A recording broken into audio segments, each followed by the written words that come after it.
Entre beauté et hospitalité sans pareil, c'est une Afrique riche dans sa diversité, une Afrique ancestrale. Un destin commun, une même route, un même chemin, celui de la prospérité. Brassage des cultures et civilisations. Brassage, votre émission socio-culturelle sur Ifriqiya FM.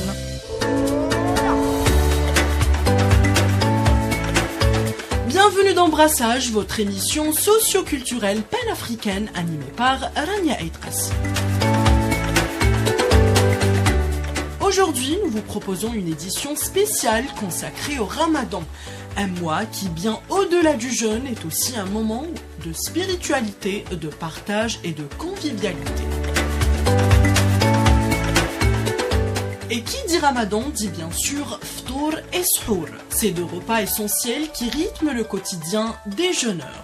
Mais au-delà de la nourriture, ces repas sont aussi porteurs d'une histoire, d'un savoir-faire et d'une identité culturelle qui varie selon les régions du continent.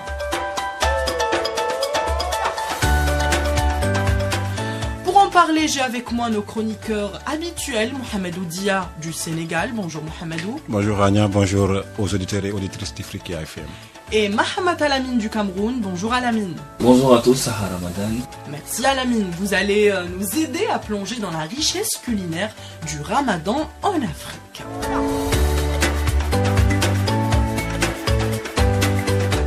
Entre beauté et diversité, Rania Eitras rassemble les cœurs dans Brassage sur Ifriqiya FM, la voix africaine.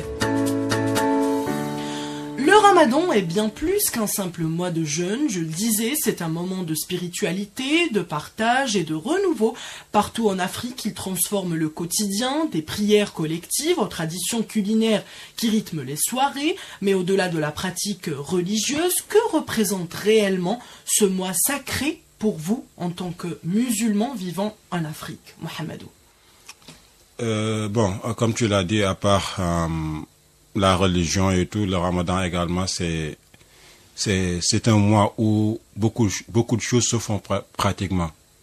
Le sens de l'hospitalité, le sens du bon voisinage, le partage, donc le partage.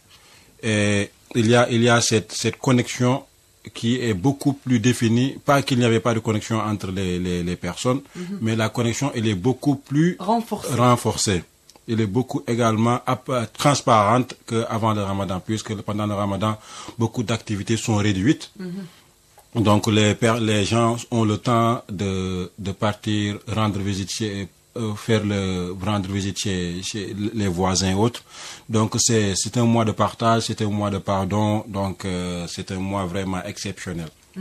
Alamine, en Afrique, le Ramadan est vécu dans une ambiance très chaleureuse, avec des repas partagés, des prières collectives et une solidarité accrue envers les plus démunis. Bien évidemment, Mohamed a souligné quelques qualifications de ce mois de Ramadan. Il a oublié le plus important, c'est un mois de miséricorde. Je dirais, c'est le mois où toutes nos bonnes œuvres sont multipliées à hauteur indéfinie. On ne peut pas connaître à quel point toutes nos bonnes œuvres sont multipliées. Du coup, c'est pendant ce mois qu'on doit s'attarder, qu'on doit s'acharner à faire beaucoup plus de bonnes œuvres, beaucoup de prières, beaucoup d'invocations, beaucoup de bonnes œuvres. Justement, on le voit à travers les nombreuses initiatives solidaires, comme la distribution de repas gratuits à la mosquée ou dans des quartiers. Maintenant, intéressons-nous plus précisément aux traditions culinaires qui accompagnent ce mois sacré. Au Sénégal, le Ftour ou Ndogu est un moment clé du Ramadan. Il est souvent composé de plats riches et énergétiques, mais il varie énormément selon les pays, selon les régions, et les traditions locales, n'est-ce pas, Mohamed? Bien sûr, ça varie selon les pays, comme tu l'as dit, ça varie également selon les régions qui sont dans les pays, et ça varie également d'une culture à une autre. Par exemple, comme tu l'as dit, c'est Ndogu. Ndogu, pratiquement, c'est le Wolof, qui est la langue nationale du Sénégal. On dit Ndogu, ceci dit Iftour. Mais par exemple, pour ce qui s'agit de ma langue, on dit Kumtari. Kumtari. Donc, c'est quelque chose, c'est un moment qu'on ne peut pas mesurer son ampleur, la gaieté, la joie et autres. Pourquoi? Parce que là, tout le monde a le ventre creux, on ne pense que à la nourriture. Donc, par exemple, dans ma ville natale, à partir de 17h, la circulation, waouh, c'est quelque chose, tu vas voir les va-et-vient et tout. Maintenant, quand il s'agit des arts culinaires, encore une fois, ça diffère. Ça diffère d'une culture à une autre. Par exemple, pour ma part, pour ma culture, encore une fois, c'est d'habitude, il y a le café à la rupture du jeûne, avec les dates aussi, bien sûr, puisque après avoir une longue période de jeûne, il faut rompre avec quelque chose qui est chaud. Donc, c'est ce qui fait qu'on prend le café. Pour certains, pour d'autres cultures, ils prennent le lait. Pour d'autres, ils prennent de la bouillie. De la bouillie qui est faite à base du mil. Ou du riz au lait. Et ensuite, 1 heure après, ils vont faire différentes différents repas plats. Qui est différent également du dîner. Donc, ça peut être de la salade avec du poisson mariné ou du poisson braisé. Pour d'autres personnes, c'est de la viande grillée ou du poulet. Voilà. Donc, comme le Sénégal, nous mangeons beaucoup plus le poisson que le poulet de chair, parce que beaucoup de personnes n'aiment pas le poulet de chair en raison, c'est trop engraissé et autres. Donc, ils n'aiment pas cela. Bon, pour quelques-uns ou quelques-unes. Donc, c'est beaucoup plus de la viande ou du poulet. Donc, cela concerne le Sénégal. Et également, il y a les jus qui sont délicieux également, comme par exemple le bissap, qui est beaucoup plus utilisé. Et il y a ce que l'on appelle le pain de singe. Le pain de singe, c'est un fruit qui vient de l'arbre du baobab. On le trempe, on le met dans l'eau. Et ensuite, ça va prendre la couleur, ça va se fondre en quelque sorte. Jusqu'à ce que ça va juste rester les graines. Ensuite, on fait du jus avec. On met du coco, c'est des jus naturels. C'est des jus naturels. Il n'y a rien de produit chimique ou de quelque chose qui est vraiment de la chimie ou autre. Tout est naturel. Donc, ça vient de la nature et ça vient du baobab. Et le bissap, ça vient j'oublie la plante, comment on appelle également la plante. Les oseilles, ça vient de la plante des oseilles. Donc, c'est les fleurs. Donc, c'est les boissons que l'on utilise. Merci. Et ainsi jusqu'au suhoor, donc c'est comme ça. Merci Mohamedou. Au Kenya, par exemple, le plat le plus populaire pendant le Ramadan est le samosa. On a également l'injera, qui est un aliment de base, est un plat traditionnel pendant le Ramadan en Éthiopie et en Érythrée et dans certaines régions du Soudan et du Kenya. On a aussi le bober, j'espère que je le prononce bien, qui est populaire au Cap et en Afrique du Sud, traditionnellement servi la 15e nuit du Ramadan pour célébrer le milieu du jeûne. Oui. Alamine, qu'est-ce qui caractérise un ftour typique au Cameroun? Bon, Cameroun, ça englobe tout. Moi, je dirais typique de chez moi. D'accord. Un ftour typique de chez moi, à la rupture, c'est avec les dates conventionnellement. Comme Mohamed l'a dit, certains le font avec le café, le thé ou la bouillie. Chez nous, c'est la bouillie. Et nous, on a une façon particulière de faire notre bouillie. Elle est très lourde. Elle est très lourde, très nourrissante. Après, consistante. Très consistante également. Après toute une journée où ton ventre est creux, là, il te faut vraiment quelque chose de pesant pour entamer le reste de la nuit. Donc, il y a ça. Il y a la salade et il y a aussi le bouillon. Ça peut être un bouillon de pâte de bœuf, ça peut être un bouillon de poulet, ça peut être un bouillon de poisson. Ça dépend des jours. Il y a les beignets qui vont accompagner la bouillie. Je sais pas si tu as entendu à goûter les beignets qu'on fait sucrés? Non, salés. Non. Pas encore. Non. Inch'Allah, chez nous, en Algérie, on fait des beignets poulet. Sucrés, beaucoup plus. Beignets sucrés? Oui. Ah ouais, des beignets sucrés. Ce sont des petits beignets, mais pas très gros. Soit tu peux le manger avec la bouillie, tu peux le manger avec le bouillon, tu peux me le manger avec la salade. Tellement c'est bon. D'accord. Chez nous, en Algérie, on a des bourek. Ah ouais, les nems. Oui, on mange ça avec de la chourba ou de la hlira, ou même avec du bouillon. Ouais. Oui. Ah oui, la chourba. C'est vrai. J'en ai déjà mangé ici. Oui. Et chez nous, quand même, nous avons les nems. Ouais, mais ce n'est pas un plat conventionnel du Ramadan. Tu vois, par exemple, il y a un type de menu, les autres jours normaux, mais pendant le Ramadan, le menu, il est pas typique, mais genre, il customisé, tu vois. Donc, il y a les dates, bouillon, bouillie, beignet, salade, plat de résistance. D'accord. Là, c'est le plat des résistances qui change. Mais sinon, chaque jour, il y a la bouillie, il y a les beignets, il y a le bouillon. Et c'est pendant 30 jours. C'est pendant 30 jours. Même chez nous en Algérie, c'est la même chose. Des fois, ça excède parce que on est habitué à faire ça tout le mois de Ramadan.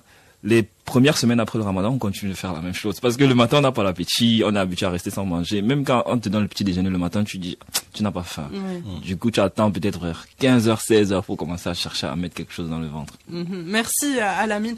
Et ces plats sont souvent associés à des souvenirs, des moments de partage. Avez-vous un souvenir marquant d'un ftour particulier, en famille ou avec des amis, Mohamedou?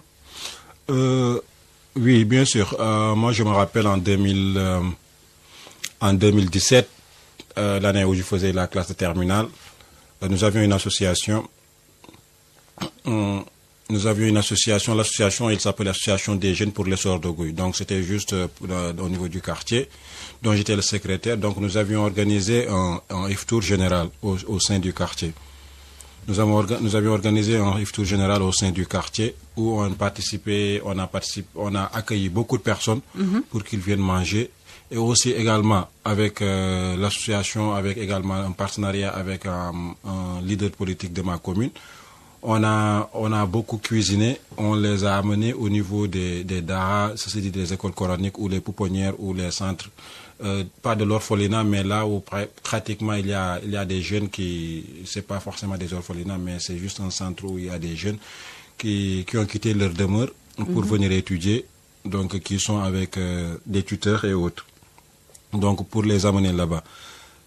C'était très marquant. Pourquoi? Parce que bon, il y avait des amis qui ont été et maintenant ils ont rendu l'âme, et ces moments de joie que nous avons partagés ensemble, c'est personnellement bon, je peux pas oublier. Ça reste gravé. Ouais, ça reste gravé puisque bon, et aujourd'hui, même si on voulait le faire à 100%, on le fait ici d'ailleurs. Mais bon, c'est avec les amis, c'est autre chose. Merci Mohamedou. Alamine. Moi, j'en ai plein. Plein. J'en ai au Cameroun, j'en ai en Algérie, j'en ai même au Tchad. Tu vas nous donner un au Cameroun, un en Algérie et un au Tchad. Au Tchad, je mentais. C'était pour exagérer un peu. C'est le Ramadan quand même. Faut pas mentir. Blague. Au Cameroun, le Ramadan qui m'a marqué le plus, c'était pas par rapport au repas et tout, mais c'était plus par rapport à la première journée, les 2 premières journées. C'est le Ramadan venait de commencer et vers 15h, mon père est rentré à la maison et il était fatigué. Du coup, il est allé dormir.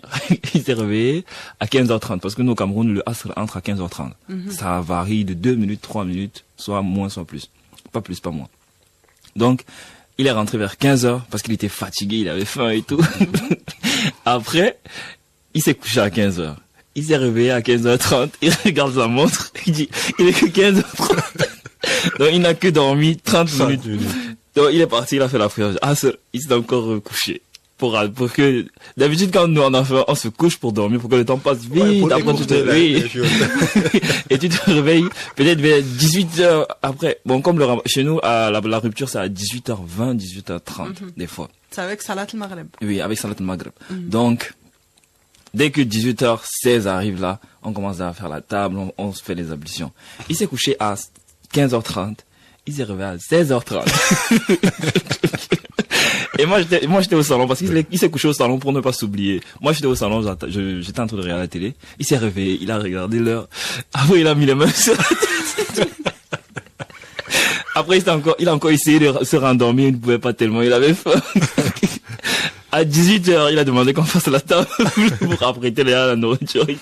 Il ne voulait rien entendre. Il avait faim ce jour. Il avait faim ce jour, je ne peux jamais oublier ce jour. À chaque fois qu'il se réveille, il me demandait l'heure, il avait faim.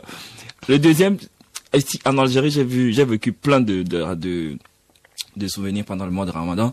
Les premiers, c'était en 2022, je pense. Il y a eu une association Kanenkoso, Carrefour Kanenkoso, je ne sais pas si tu en as entendu parler. Ils faisaient des photos en famille. Donc c'est une famille algérienne qui invite les étudiants étrangers à venir partager le photo avec eux.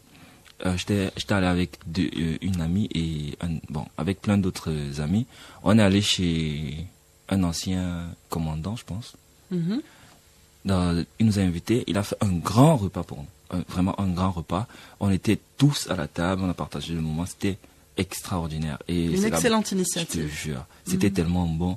Et quand on voulait rentrer, sa femme et la mère de sa femme, elle voulait nous donner tout ce qu'il y avait à emporter pour qu'on rentre. Tellement il y avait tellement de choses. Et c'est là-bas que j'ai appris le laham lahlou. C'était la première fois que je goûte le laham lahlou. Et depuis ce jour, j'adore le laham lahlou. Deuxième, en Algérie, c'était avec lui, Mohamedou, au restaurant, dans un restaurant de cœur. Parce que parfois, pendant le ramadan, il y a les gens qui partagent. Donc, ils ouvrent les petits restaurants pour... Oui, Mata'am al-Rahma, on appelle ça.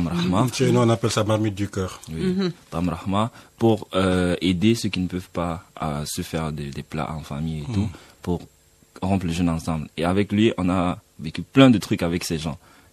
Tous sont des bénévoles qui viennent juste aider, mettre la main à la pâte pour nourrir, pour aider les gens, pour partager. Et justement, pour faire c'est ce qu'il faut faire pendant le ramadan. Mais j'ai record des partages, donc... pendant que les autres sont en train de rompre à leur table avec tout le monde, nous en bas à la cuisine, avec tous les bénévoles, on est en bas, on est en train de manger tous ensemble, on rit, on raconte des bêtises. Super. Ramadan Mubarak, Goli Records. Ramadan Mubarak, لكل مسلم شعر الذي فيها ينازل القرآن.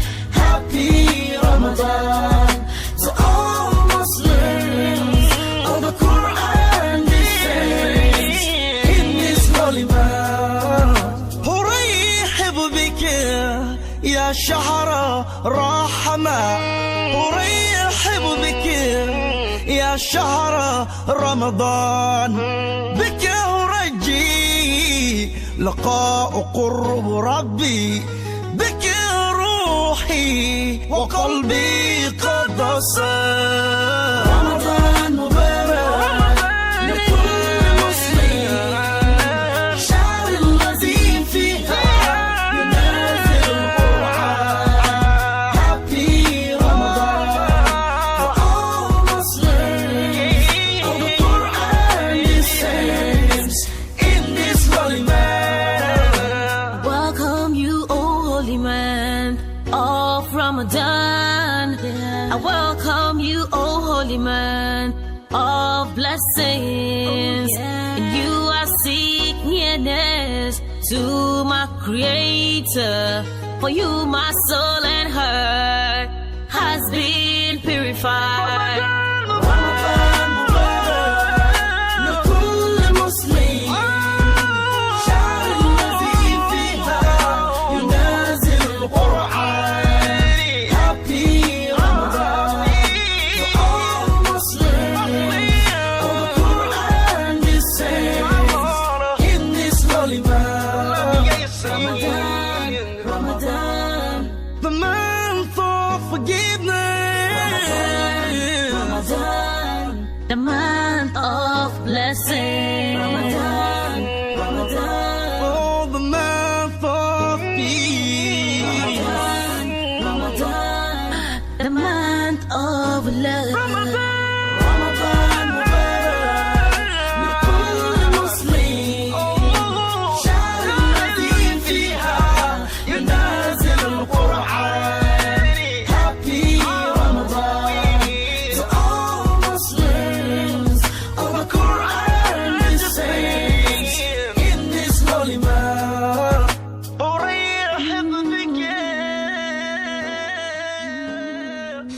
Parlons maintenant du suhour qui est tout aussi important que le ftour puisqu'il permet de tenir toute la journée de jeûne, mais selon les régions, ce repas est plus ou moins copieux. Mohamedou, au Sénégal, quels sont les plats privilégiés pour le suhour? Pour le suhour, nous n'avons pas quelque chose de très spécifique. Ça également, c'est par rapport à toutes les cultures. Puisque moi, j'ai vécu avec beaucoup de cultures différentes, qui est les Peuls, les Bambara, les Wolof, donc j'ai vécu avec beaucoup de personnes.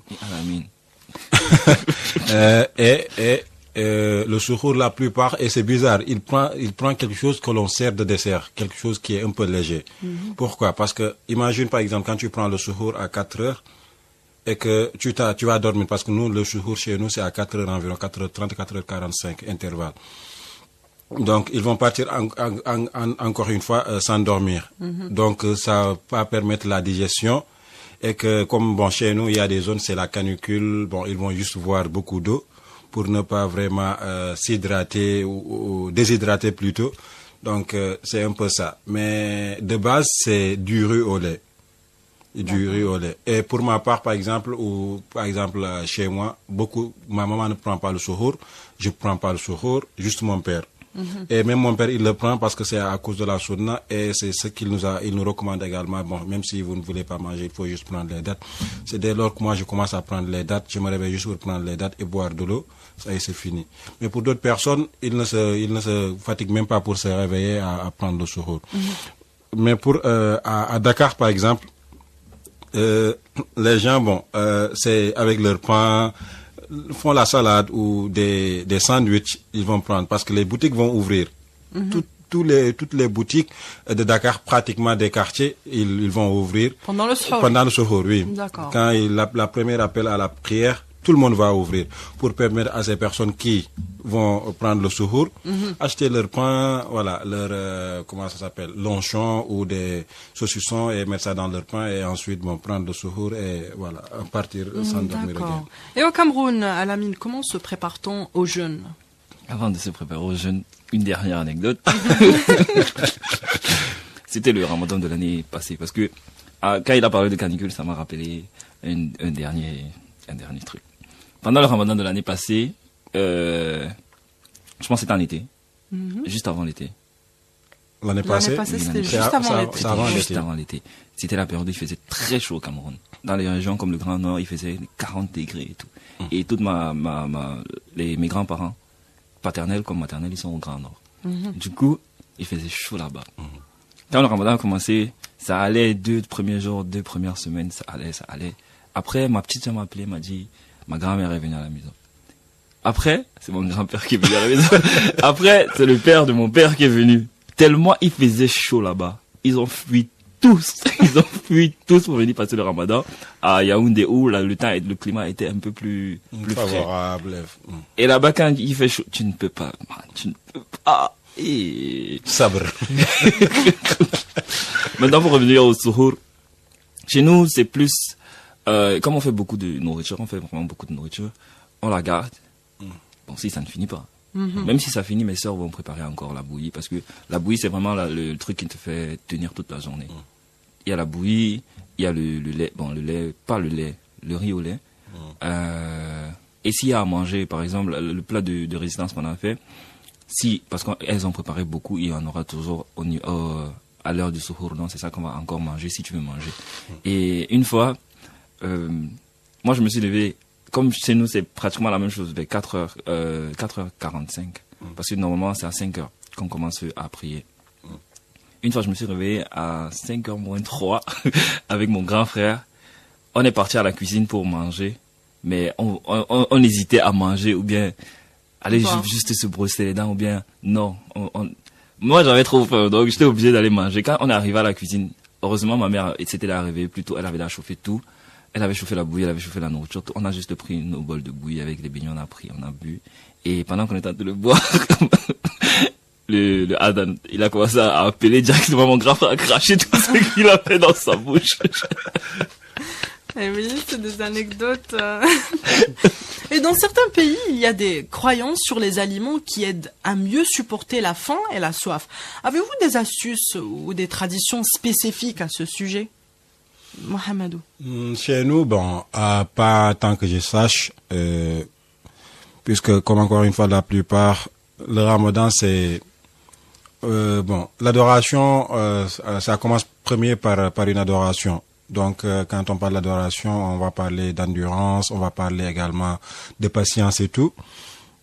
Donc, déjà chez nous, il fait chaud dans la partie orientale, dans la partie nord également. Donc, il fait vraiment chaud. Pas plutôt nord, mais dans la partie sud, il fait vraiment chaud.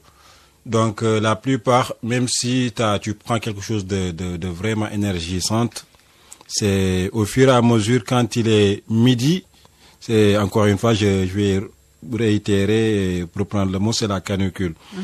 Donc c'est insupportable pour certains. Quel que soit ce que tu prends, tu vas tu vas sentir le Ramadan. Donc D'accord. c'est juste que voilà, avec comment dire, sa patience et avoir confiance en Dieu et que la personne est dotée voilà de ses capacités pour bien faire ça. Et puis voilà, il continue à jeûner, mais pour prendre un repas spécifique pour se préparer à cause de la journée et autres, bon, pas que je chasse, j'ai jamais vu ou entendu parler de ça. Alamine. La bouillie. Quand tu bois un bol de bouillie, mon ami, tu vas tenir toute la journée. Toute la journée. Après, nos bouillies sont différentes. Bon, chez nous, la bouillie est par exemple, la lourde. bouillie est utilisée comme le dessert. Et bizarrement, Donc c'est léger. c'est léger. C'est léger. Même pratiquement, je t'ai montré hier le riz au lait qu'on fait des fois à base de Du riz et du lait. du farine de riz, de la farine du riz, et des fois c'est à base de la farine du mil. Et quand tu manges ça, automatiquement tu es rassasié, mais même pas, ça peut pas te tenir toute la journée. Ça peut pas tenir toute la journée. Donc tu auras soif, tu auras également faim. Chez nous, la bouillie, elle est lourde. C'est pas une bouillie légère. C'est avec la pâte d'arachide qu'on fait la bouillie. Et on met les graines de maïs dedans, ou bien les graines de mil, ou bien les graines de riz. Donc c'est consistant. C'est très consistant. C'est pas Nous, consistant. quand même, c'est léger. Très Nous, quand même, consistant. c'est léger. Chez nous, c'est très consistant. Et tu as l'accompagnement qui sont les beignets. Si tu manges la bouillie et tu bois la bouillie. Bon, chez nous, on mange la bouillie parce qu'il y a le maïs, le riz et des On boit. Donc si tu prends ça avec les beignets, je te le promets, tu peux tenir jusqu'à 15h, 16h. Tu n'auras aucun moment où tu auras faim ou bien tu seras fatigué et tout. Les astuces d'Alamine. Et au-delà des plats eux-mêmes, il y a un vrai savoir-faire culinaire qui se transmet de génération en génération, que ce soit les techniques de cuisson, les outils traditionnels ou même les épices utilisées. Mohamedou, au Sénégal, y a-t-il des pratiques culinaires ancestrales qui sont encore très présentes aujourd'hui? Ancestral, bon, non, pas du tout. Puisque, par exemple, il y a un repas que l'on appelle Niri Gauri. Ceci dit, la manière dont on fait le riz, c'est comme ça qu'on fait avec le mil également. On va juste moudre le mil jusqu'à ce que cela devienne des graines, pas de la farine, complètement de la farine, mais juste des graines. Et on le fait sauter. Donc avec du mil et de l'huile plutôt et les condiments qui vont avec. Mais maintenant, mon père, des fois, il veut qu'on fasse ça chez nous, mais personne, je te dis, même ma maman ou mes cousines et autres, personne ne mange. Si on fait, c'est lui seul qui mange. Donc, s'il sait que c'est lui seul qui mange, donc il va pas recommander qu'on le fasse. Donc, on va faire quelque chose que l'on connaît le plus, ce qui est le riz ou des fois de la salade avec, comme je t'ai montré également le plat d'hier, le touffé, qui est des pommes sautées avec de la viande ou du poulet de chair et autres. Et mis à part cela, il y a juste les poissons grillés et puis de la salade avec les tomates et tout ce qui va avec, on marine. Et puis voilà, ça tu manges, c'est quand même voilà, vraiment bien. Alamine, est-ce que vous avez des outils traditionnels qui sont utilisés pendant le Ramadan? Outils traditionnels. Oui.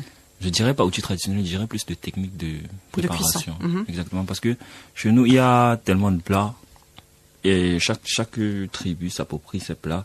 Du coup, la façon de le faire est, comment dire, identitaire chez une tribu à une autre. Chez nous, par exemple, quand on fait le bouillon de pâte de bœuf, ou bien notre bouillie qui est particulière comparée à celle des autres, quand ma grande sœur fait la bouillie à la maison, pendant le Ramadan, comme la bouillie reste beaucoup, tous nos voisins, je te dis littéralement tous nos voisins, le matin, c'est à eux qu'on donne la bouillie là, parce qu'eux, ils aiment tellement notre bouillie pendant le Ramadan, ils ne partent plus acheter la bouillie dehors chez la femme qui vend les beignets au carrefour là. Et la façon dont nous on prépare nos nourritures, par exemple, certaines personnes font le gombo avec le crabe, les trucs. Nous, notre gombo, quand ma mère rentre à la cuisine pour faire le gombo, c'est avec le poisson frais. Et aucun plat sur cette terre, selon moi, ne dépasse ce gombo. Les couleurs ne se discutent pas. Donc, Et le le ramadan, c'est aussi un mois de partage et d'entraide. On voit beaucoup d'initiatives solidaires comme les repas offerts dans les mosquées ou les familles qui cuisinent pour les plus démunis. Est-ce que vous avez déjà participé à une action solidaire pendant le ramadan? Mohamedou, tu nous as raconté... Plusieurs fois. La première, c'était en 2007, comme je l'ai indiqué, et c'était le ramadan qui m'a marqué le plus. Vu, voilà. Les moments d'échange et l'engouement également de cette journée, bien vrai qu'il faisait chaud, mais il y a Denzel Washington, c'est un auteur américain qui disait the most selfish thing that you can do in life is to help someone else. Ceci dit que la chose la plus égoïste que tu peux faire dans cette vie, c'est d'aider quelqu'un. Et c'est bizarre, il y a un paradoxe là-dessus, quand on ne peut pas associer égoïsme à quelque chose de positif. Altruiste, très bien. Égoïsme et altruiste, c'est deux contraires. Exactement. Tout à fait. Mais quand il argumente et que dit pourquoi c'est égoïste, parce que la passion que tu as, c'est quelque chose qui vient de toi. Donc c'est quelque chose qui est égoïste. Tout ce que tu fais, tu penses à toi, c'est égoïste. Donc cette passion que tu as de faire certaines choses, ça te rend égoïste. Donc c'est pour cela que c'était c'était le ramadan le plus marquant de ma vie. Et en dehors de cela également, bien sûr il y a eu des expériences comme par exemple ici il l'a mentionné à Marco Polo par exemple ici à El Biar.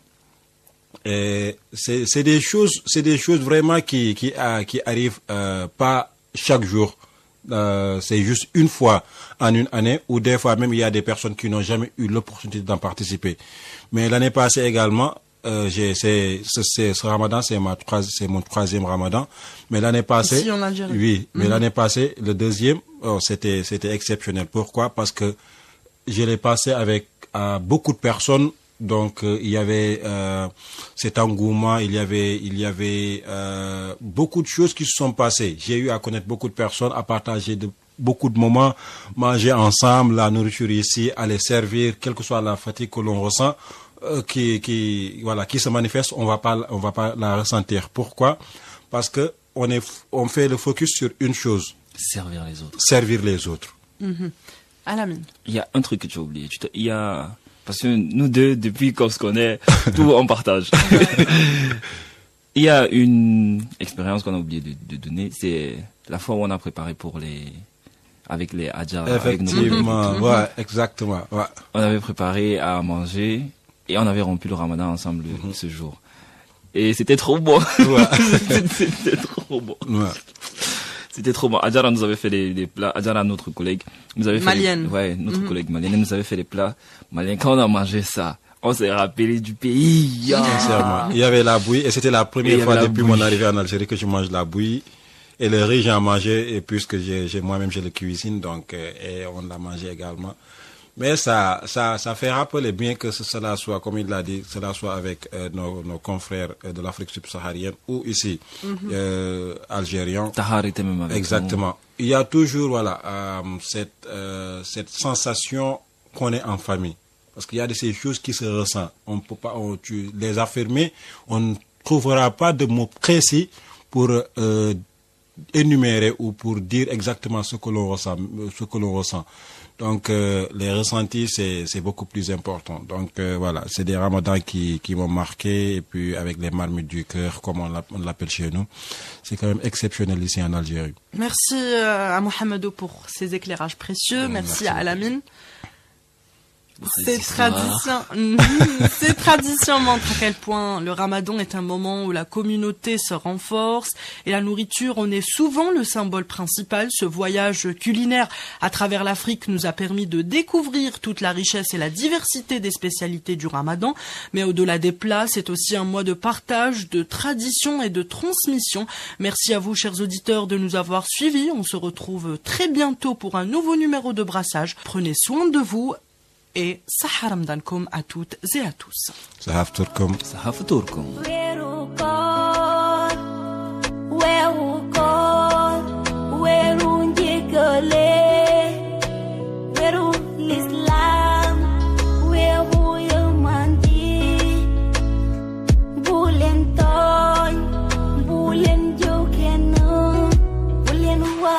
What you know? Deki bumo tangeni fort forti. ndax ak lu Ramadan weer bu sell la Ramadan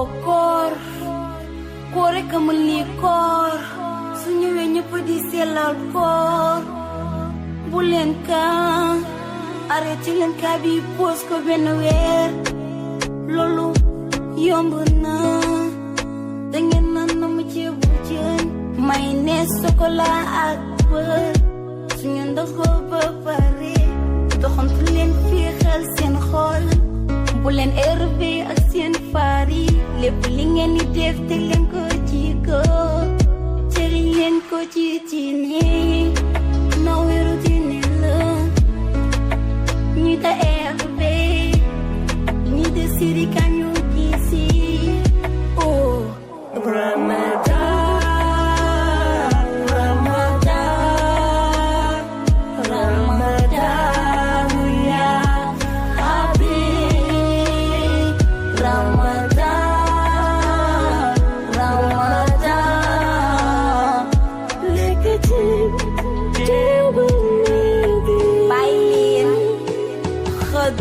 tëdd yeewu ndoogu bàyyi leen sàcc si lido baaxul de loolu daganul de wóorul de ci weeru koor lañu nekk